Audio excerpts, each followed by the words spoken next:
നമസ്കാരം, എല്ലാവർക്കും മലയാളി വാർത്തയിലേക്ക് സ്വാഗതം. മദ്യനയ അഴിമതി കേസിൽ ഡൽഹി മുഖ്യമന്ത്രി അരവിന്ദ് കെജ്രിവാൾ അറസ്റ്റിലായതോടെ ജയിലിൽ കിടന്ന് ഭരിക്കുമെന്നാണ് AAP നേതാക്കൾ ആവർത്തിക്കുന്നത്. എന്നാൽ ഇത് തള്ളി രംഗത്തെത്തിയിരിക്കുകയാണ് ലഫ്റ്റനന്റ് ഗവർണർ വിനയ് കുമാർ സക്സേന. സർക്കാരിനെ ജയിലിൽ നിന്ന് ഭരിക്കാൻ അനുവദിക്കില്ലെന്ന് ഗവർണർ വ്യക്തമാക്കി കഴിഞ്ഞു. ഇതോടെ ഡൽഹിയിൽ രാഷ്ട്രപതി ഭരണം ഏർപ്പെടുത്താൻ സാധ്യതയുണ്ടെന്ന സൂചന നൽകിയിരിക്കുകയാണ് ലഫ്റ്റനന്റ് ഗവർണർ. ഒരു ദേശീയ മാധ്യമത്തിന്റെ പരിപാടിയിൽ സംസാരിക്കുമ്പോഴാണ് ഗവർണർ ഇക്കാര്യം വ്യക്തമാക്കിയത്. സർക്കാർ ജയിലിൽ നിന്ന് ഭരിക്കില്ലെന്ന ഡൽഹിയിലെ ജനങ്ങൾക്ക് ഉറപ്പു നൽകുന്നു എന്നാണ് ഗവർണർ പറഞ്ഞത്. കഴിഞ്ഞ വ്യാഴാഴ്ച അറസ്റ്റിലായ കേജ്രിവാളിന്റെ കസ്റ്റഡി അവസാനിക്കുന്ന സാഹചര്യത്തിൽ ഇന്ന് ഉച്ചയ്ക്ക് 2-ന് റൌസ് അവന്യൂവിലെ പ്രത്യേക കോടതിയിൽ ഹാജരാക്കും. കേജ്രിവാളിനെ അറസ്റ്റ് ചെയ്ത നടപടികളിൽ ഇടപെടാൻ ഡൽഹി ഹൈക്കോടതി വിസമ്മതിച്ചിരുന്നു. അറസ്റ്റും റിമാൻഡും ചോദ്യം ചെയ്ത് കേജ്രിവാൾ നൽകിയ ഹർജിയിലും ഇടക്കാല ആശ്വാസം ആവശ്യപ്പെട്ടുള്ള ഉപഹർജിയിലും വാദം കേട്ട ജസ്റ്റിസ് സ്വർണകാന്ത ശർമ്മ EDക്ക് നോട്ടീസ് അയച്ചു.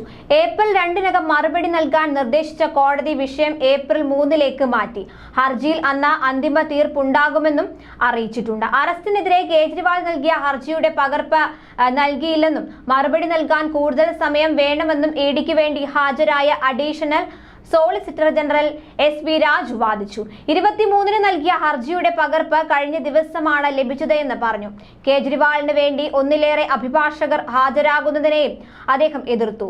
ഡൽഹി മദ്യനയ കേസിൽ കഴിഞ്ഞ ആഴ്ചയാണ് മുഖ്യമന്ത്രി അരവിന്ദ് കെജ്രിവാൾ അറസ്റ്റിലായത്.